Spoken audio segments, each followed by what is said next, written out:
साथियों नमस्कार। जैसा कि आप लोग जानते हैं, एक बहुत लंबे समय से कांग्रेस पार्टी ने और विशेष रूप से राहुल गांधी जी ने ये मांग रखी थी कि देश में जब जनगणना हो तो ऐसी जनगणना हो जहां पर अलग अलग समुदाय, अलग अलग समाज के लोग और अलग अलग जो कास्ट है उन सब की गिनती होनी चाहिए। और ये मांग राहुल जी ने सदन के अंदर, सदन के बाहर, अपनी यात्राओं में, अपने पब्लिक मीटिंग्स में बार बार दोहराई। उसका मुख्य मुद्दा ये था कि देश में जहां से नीतियां निर्माण होती हैं, जहां से संसाधन आवंटित होते हैं, जहां से प्रोग्राम्स और पॉलिसी बनती हैं, राज्य सरकार और केंद्र सरकार, इनके पास वो आंकड़े नहीं रहते जिससे टारगेटेड इंटरवेंशन कर सकते हैं। और जाति जनगणना का जो इशू था, इसको कांग्रेस पार्टी ने बहुत बढ़ चढ़ के उठाया। इसीलिए उठाया था कि हम इस बात को जान सकें कि देश के किस कोने में किस समाज के लोग किन हालात में रह रहे हैं, उनकी शैक्षिक, सामाजिक क्या परिस्थितियां हैं, क्या वो लोग, समाज का वो तबका सरकार के दी गई नीतियां, बजट, पैसा, सुविधाएं, स्कीम्स, प्रोग्राम्स, क्या वो लाभ उठा पा रहे कि नहीं उठा पा रहे। तो राहुल जी बोलते थे कि हम देश का एक्सरे चाहते हैं। उसका मुख्य उद्देश्य ये था कि हम लोग देश की वास्तविक स्थिति जान सकें, कितने लोगों की कितनी भागीदारी है, किस हालात में वो रह रहे हैं, कहाँ और काम करने की जरूरत है, कहाँ में सफलता मिली है और कहाँ हम असफल रहे हैं। ये पूरी जानकारी प्राप्त करने के लिए जाति जनगणना बहुत जरूरी थी।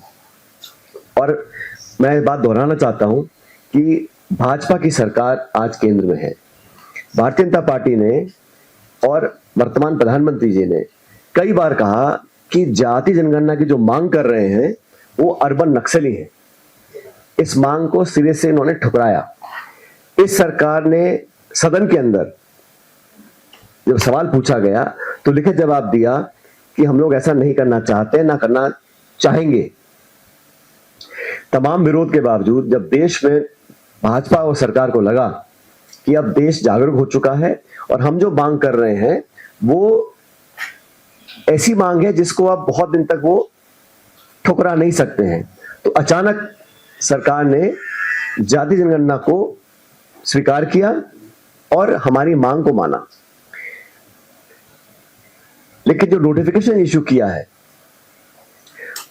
पहली बात तो किया है 27 के लिए, 2 साल के बाद कोविड का बहाना लेके कई साल तक सेंसस को डिले किया। अब जो कास्ट सेंसस है उसमें भी कहीं ना कहीं मुझे नियत में हम सब लोगों को शक है कि ये सिर्फ बात को टालने के लिए और अपना वादा पूरा ना करने की पूरी भूमिका बांध चुके हैं। सेंसस भारत में बहुत पहले से हो रहा है और जितने बड़े मुल्क हैं दुनिया में उसमें भारत ऐसा देश है जहां पर बहुत अनुभव, बहुत संसाधन और बहुत समझदारी से इस देश में अलग अलग सरकारों ने सेंसस कराया है। लेकिन आप सरकार की नीयत देखिए, जहां पे 8 से 10 हजार करोड़ रुपया खर्च होता है सेंसस करने के लिए, वहां सरकार ने 570 करोड़ रुपए आवंटित किए हैं बजट में।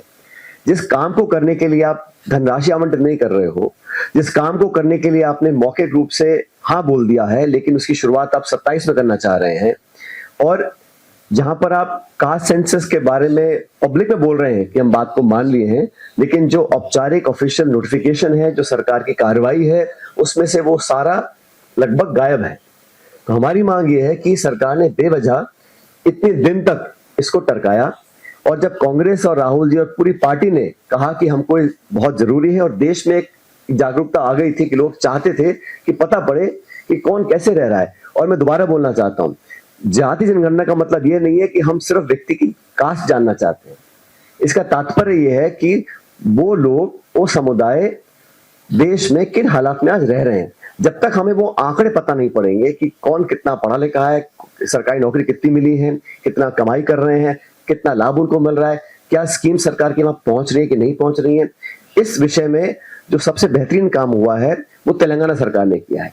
तेलंगाना सरकार का जो सेंसस है वो बहुत समझदारी से किया गया है, विशेषज्ञों को उसमें ज्वाइन कराया गया है, और सरकार ने किसी अधिकारी ने बैठ के नहीं किया है, उन्होंने एनजीओ से प्राइवेट पार्टिसिपेशन कराया है, टेक्निकल लोगों को जोड़ा और एक बहुत विस्तृत जानकारी प्राप्त करने के लिए सेंसस किया है। सेंसस करने का मतलब यह है कि हमें पता पड़े कि हम आने वाले समय में किस प्रकार का अपना प्रोजेक्ट बनाएंगे, बजट देंगे, स्कीम्स और पॉलिसीज बनाएंगे। तो कांग्रेस पार्टी का बड़ा स्पष्ट मत है कि सिर्फ किसी व्यक्ति की जाति जान लेना एक कॉलम में, वो हमारा उद्देश्य नहीं है। उद्देश्य यह है कि कैसे समाज का वो तबका जो पिछड़ा रहा आर्थिक रूप से, शैक्षिक रूप से, उन लोगों को मुख्य धारा में लाने के लिए हम लोग क्या कर सकते हैं। जब तक आंकड़े नहीं आएंगे, और आंकड़ा पहला पड़ाव है, रियल टेंजिबल वेरीफाइड डेटा हमारे पास आएगा, उसके बाद हम लोग उसमें सुधार कर सकते हैं। लेकिन सरकार की मुझे लगता है कि मंशा ऐसा करने की है नहीं। वो कह रहे हैं क्योंकि सदन के अंदर पहले मना कर चुके थे, और पॉलिटिकली तो जैसा मैंने कहा, जब राहुल जी और कांग्रेस पार्टी ने इस मांग को रखा तो उनको अर्बन नक्सली करार किया गया।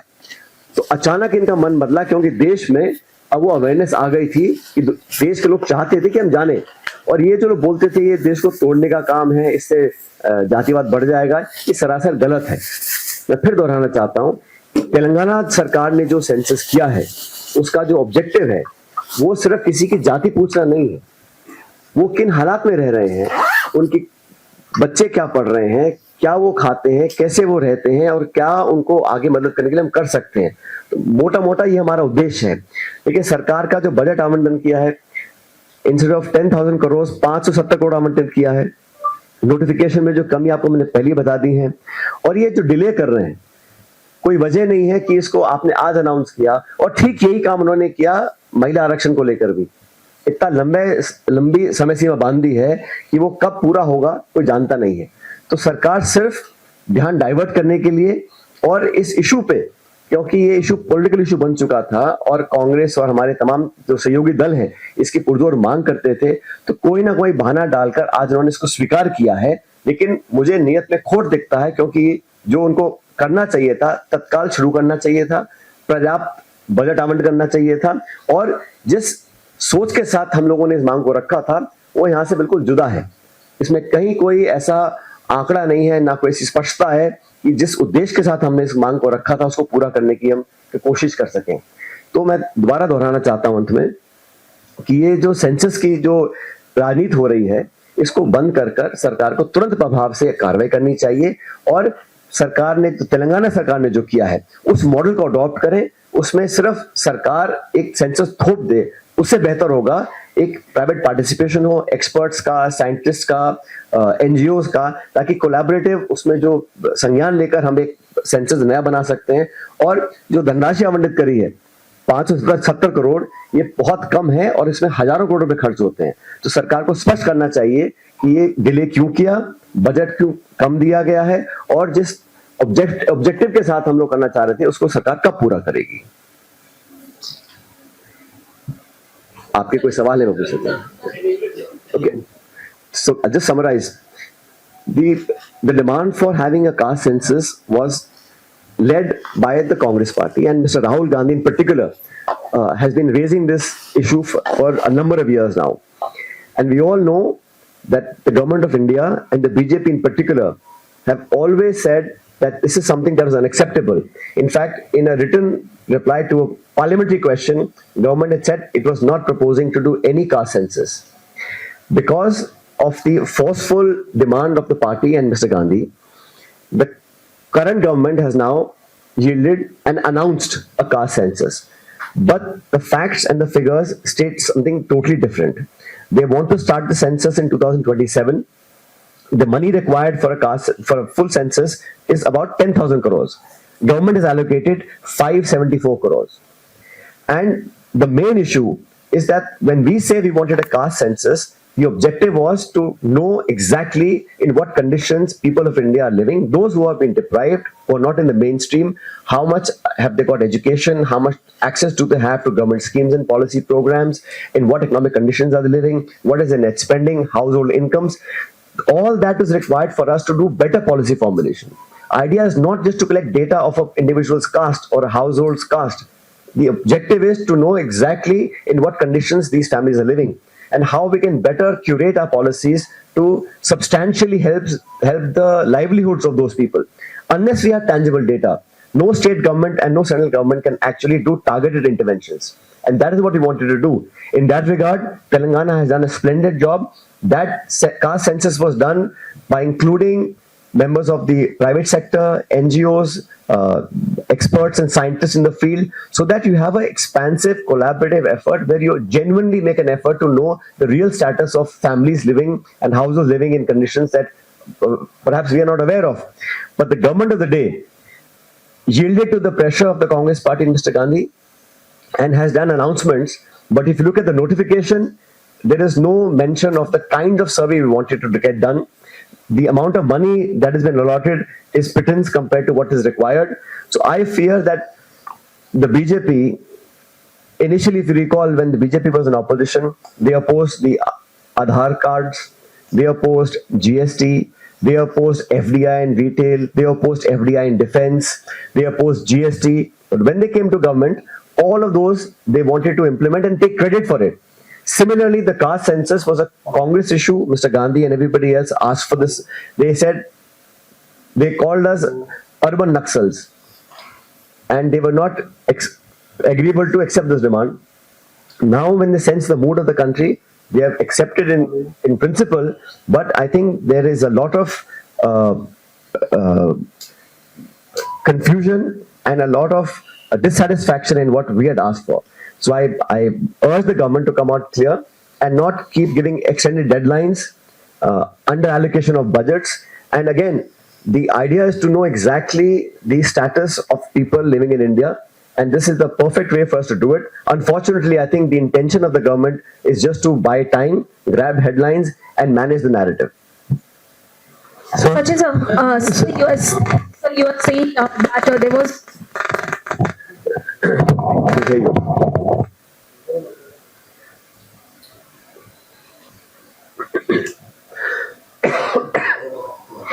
So you were saying that there was no mention of caste in that particular Gazette notification, but soon after that MHA had done a fact check, and they have also stated that earlier also it was being clarified on the part of Home Ministry, and after the meeting of Union Home Minister with the officials, the press statement which was being released, it has been categorically mentioned that caste enumeration will be involved in this census. So the MHA has also said that these are all the misleading claims which are being made on the part of the Congress party. What's your take on it?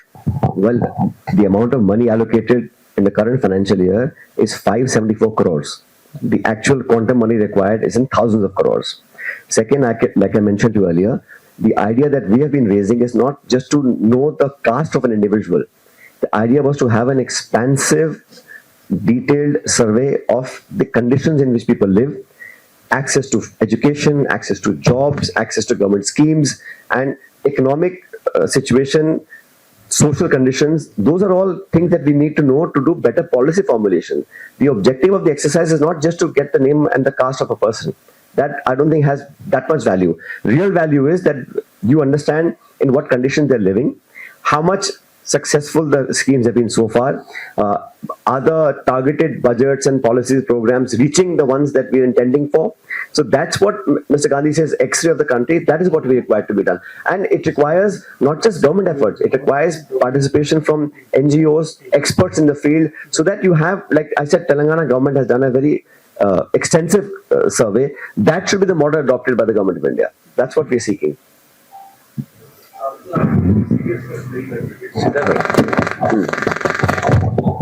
Sir, आपको government के part पे seriousness नहीं लग रही क्योंकि आप demands भी कर रहे हैं, तो क्या लग रहा है आपको, क्योंकि अभी कुछ महीनों के अंदर ये बिहार जैसी स्टेट के अंदर असेंबली इलेक्शन है, क्या वो आपको वजह लगती है कि इस प्रेशर में है या उसके पीछे कोई टैक्टिक है? और दूसरा, आप लोग कर्नाटका में जब सर्वे करा रहे हैं तेलंगाना के बाद में, तो बीजेपी कह रही है कि 165 करोड़ रुपए, 158 करोड़ रुपए जो पहले जो टैक्स पेयर्स की मनी थी वो वेस्ट कर दी गई, और दोबारा रीसर्वे करा रही है कर्नाटका के अंदर कांग्रेस गवर्नमेंट। ये प्रेशर में है क्योंकि वहां तो बड़ी कम्युनिटी है, एक लिंगायत है, कोका लिंगा है, उनके प्रेशर में ये हर 10 साल में सेंसस होता है, इसमें कोई नई बात नहीं है।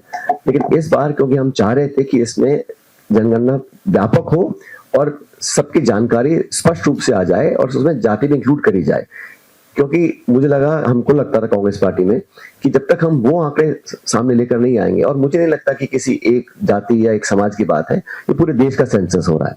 और मुझे इसमें इशू ये लग रहा है कि सरकार ने बहुत देरी करी है।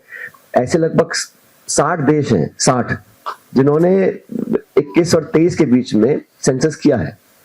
तो ये जो बहानेबाजी होती है काम को टालने की, और जैसा मैंने पहले भी कहा, ये हेडलाइन मैनेजमेंट और इशू से कैसे बच के निकलना है। अगर आपको करना था तो महिला आरक्षण का जो आपने बिल पास कराया कब लागू हुआ किसी को पता ही नहीं है। तो ये सब अनाउंस कर देते हैं और फिर अपनी सुविधा अनुसार इसको टारगेट करते हैं। तो हम चाह रहे हैं इसमें विलंब ना हो, क्योंकि और ये एक बार जब शुरू हो जाएगा तो चेंज नहीं हो सकता है। इसलिए पहले से ही हम लोगों ने उदाहरण दिया है कि तेलंगाना का पूरा देख लीजिए, और इसमें कोई छोटे बड़े की बात नहीं है। अगर कहीं कुछ काम अच्छा हुआ है, उसके अच्छे परिणाम आए हैं, तो उसको कंसल्ट करने में सरकार को बहुत ज्यादा इशू नहीं आना चाहिए। मेरा सवाल ये है कि जो आपने इंग्लिश में बोला है, जिसका जवाब दिया है, कल गृह मंत्रालय ने इस पर पूरा स्पष्टीकरण देते हुए तारीख भी गिनाई थी, 30 अप्रैल का जिक्र किया, 4 जून का, 15 जून का, और लिंक भी शेयर किए, और कहा कि एक भ्रामक प्रचार किया जा रहा है कि इसको लेकर जाति जनगणना का जिक्र नहीं है, बल्कि पहले से हो चुका है। दूसरा सवाल ये कि क्या तेलंगाना मॉडल के अलावा भी आपका कुछ सुझाव रहेगा, या तेलंगाना मॉडल पर ही अब आप जोर देंगे और इसकी मांग पुरजोर तरीके से करेंगे? ये अबाउट टर्न जो है ना, जुलाई 2021 में सरकार ने लोकसभा में कहा, मैं कोट कर रहा हूं, no such decision regarding caste inclusion in census. सितंबर 2021 में सुप्रीम कोर्ट में सरकार ने एफिडेविट दिया और कहा कि कास्ट सेंसस एक्सक्लूड किया जाएगा, सिर्फ SC/ST इंक्लूड किया जाएगा, और एक कॉन्शियस पॉलिसी निर्णय है। सरकार ने सुप्रीम कोर्ट में एफिडेविट दिया 2021 के अंदर। अप्रैल 2024 में प्रधानमंत्री ने खुद कहा कांग्रेस को कि ये अर्बन नक्सलियों की सोच वाले लोग हैं जो मांग को रखते हैं, और 30 अप्रैल 25 को आपने अनाउंस कर दिया। तो ये सब जो पूरा घटनाक्रम है पिछले सालों का, इसको देखकर इसमें मैं कहां भ्रम फैला रहा हूं? मैं आपको डेट के साथ कह रहा हूं, सरकार ने लोकसभा में क्या कहा, सुप्रीम कोर्ट में क्या कहा, भाषणों में क्या कहा, और अब आपने अनाउंस कर दिया है। तो किस इन बातों को देखकर कैसे भरोसा किया जाए कि इनकी नीयत साफ है? और हम तो कह रहे हैं आप पैसा ढंग से अलॉट कर दीजिए, जो जरूरत है। 10,000 करोड़ रुपए चाहिए, आपने 570 करोड़ रुपए दिए हैं, तो कहां से सेंसस पूरा होगा? और जो हम मांग कर रहे हैं कि हम लोग चाहते हैं कि पूरा व्यापक सर्वे हो, पता पड़े सोशल, एजुकेशनल, पॉलिटिकल, फाइनेंशियल उनकी क्या सिचुएशन है, कैसे, जब तक उसको इंक्लूड नहीं करेंगे या उसकी रूपरेखा नहीं बनाएंगे तो आंकड़ा आएगा कैसे? ये सिर्फ खाना पूर्ति के लिए आपने कास्ट का नाम डाल दिया ताकि इशू खत्म हो जाए और आगे निकल जाइएगा। हमारा उद्देश्य ये नहीं, हमारा उद्देश्य नहीं है कि हम इसको श्रेय लें, लेकिन ये बात सच है। इसकी मांग आई कहां से थी? किस भाजपा के नेता ने पहली बार कहा कि कास्ट सेंसस होना चाहिए? हमेशा आप मना करते रहे, आप मजाक उड़ाते रहे, आप कोस रहे थे हम लोगों को। अब एकदम से जो मन परिवर्तित हुआ है तो सोचना पड़ेगा ना क्यों हुआ है। हुआ है तो सच में हुआ है या ऊपर से कर रहे हैं? क्योंकि जो आंकड़े वो मैच नहीं करते ना। अगर नियत साफ होती तो 1.5 साल क्यों इंतजार करते? 30 अप्रैल को कह रहे हैं कि हम 27 में करेंगे, क्यों? बाकी 60 देशों ने किया है सेंसस, कोविड के बहाने से आपने डिले किया, लेकिन अब क्यों डिले कर रहे हैं? ठीक जो महिला आरक्षण को लेकर उन्होंने जो स्थिति बना रखी है अनिर्णय की, अनाउंस कर दिया, लागू कब होगा पता नहीं। ऐसा क्यों? और जवाब देने को तैयार नहीं है।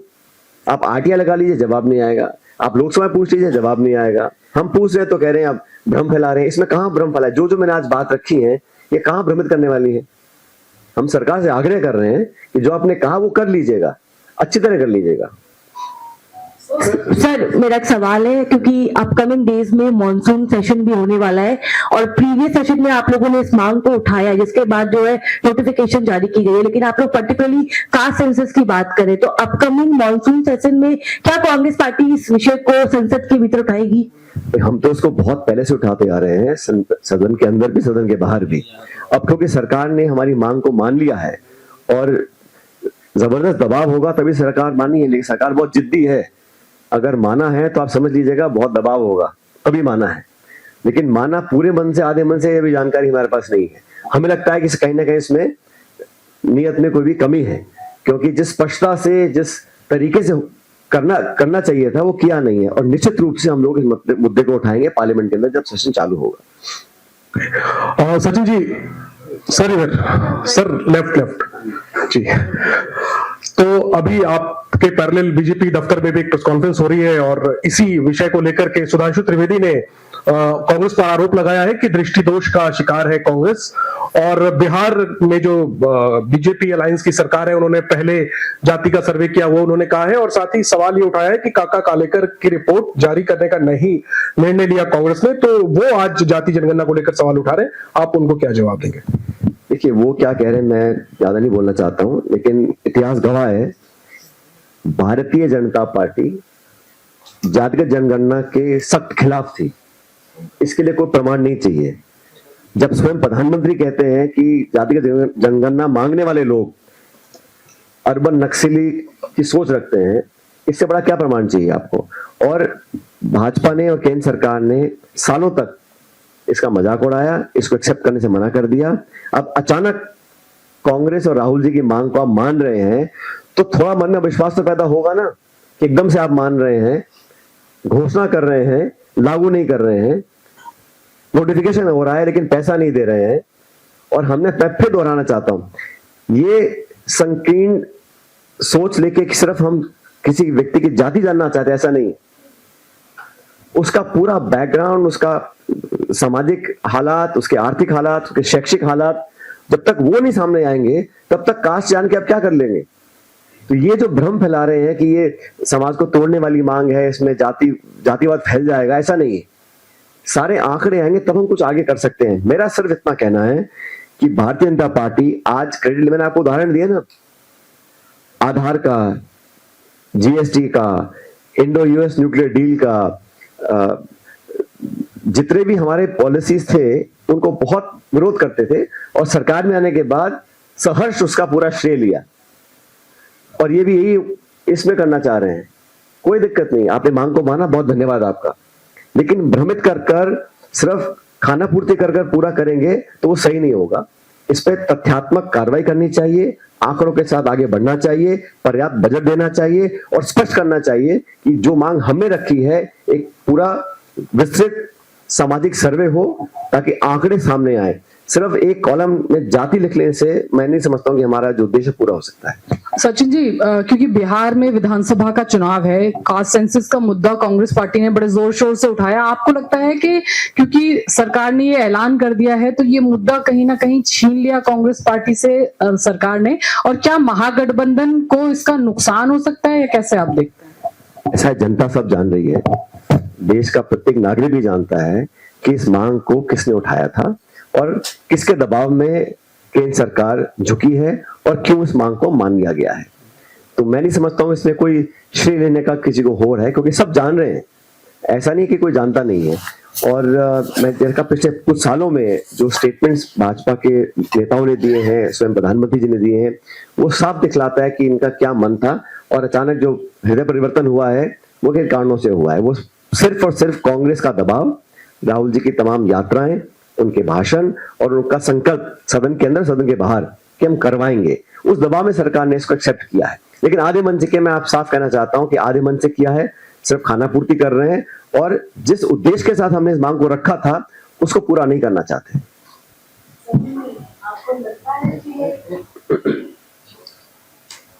सचिन जी, आपको लगता है पिछले 10 साल में आज तक कोई डाटा, किसी चीज का डाटा इस सरकार ने नहीं रखा है? और जो काम भी किया है, चाहे पीएम केयर फंड हो, चाहे इलेक्ट्रल बॉन्ड हो, कोई भी काम किया है आधा अधूरा और सिर्फ एमएसएमई हो और सिर्फ बातें ज्यादा करी है और काम कम किया है, कतनी करने में अंतर है। तो आपको लगता है ये ठीक से करा पाएंगे? बजट भी इनका ठीक नहीं है। जो आपने सारे कारण गिनाए हैं मैम, उन्हीं कारणों के बाद हमें लगता है कि इन पे जो एक ओवरसाइट होती है वो रखना बहुत जरूरी है।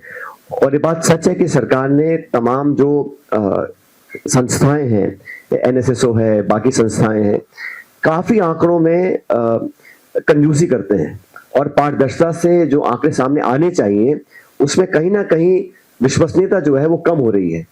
और ये मैं विपक्ष में इसलिए नहीं कह रहा हूं, जनता देश विदेश में समझ रही है कि जो आंकड़े हैं उसकी गुणवत्ता, उसकी विश्वसनीयता पर संदेह लोगों को हो रहा है। इसलिए बहुत जरूरी है कि हम लोग सतर्क रहें और हकीकत सामने लेकर आए। और सिर्फ आलोचना करने के लिए विपक्ष में नहीं है। हम जो सकारात्मक सुझाव दे रहे हैं सरकार को बड़ा मन रखकर उनको एक्सेप्ट करना चाहिए।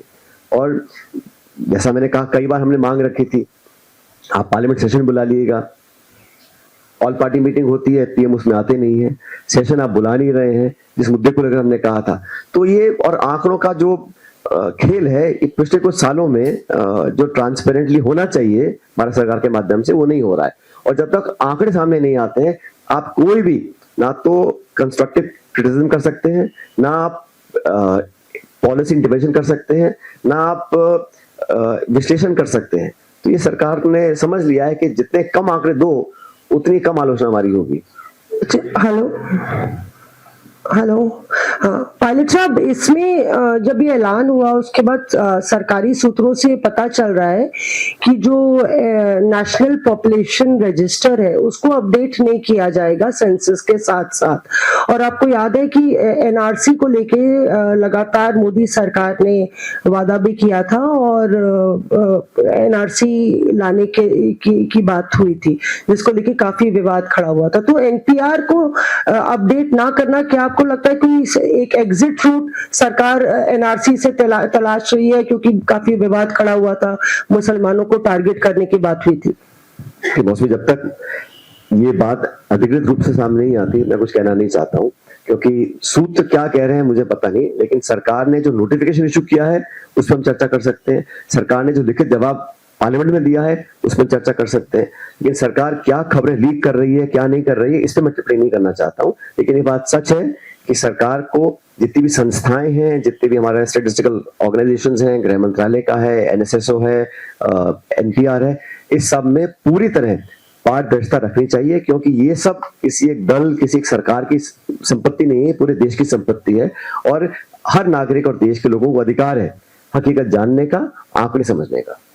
सचिन जी, मैं पूनम हूँ अमर उजाला से।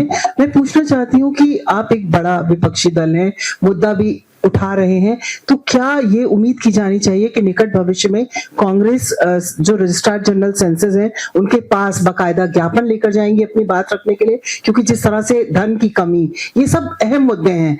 और ये जो जाति जनगणना का मसला है, ये कह देना और करना दोनों में फर्क भी है, तो लगता है कि आप जाएंगे? आप जो कह रहे हैं मैं बिल्कुल वही कह रहा था, और हम सब काम करेंगे। देखिए, हम विपक्ष में होने का मतलब यह है कि हमें सरकार की जवाबदेही तय करनी है, और सरकार की कथनी करने में जो फर्क आ रहा है उसको हम लोग पूरी ताकत के साथ उसका विरोध करेंगे।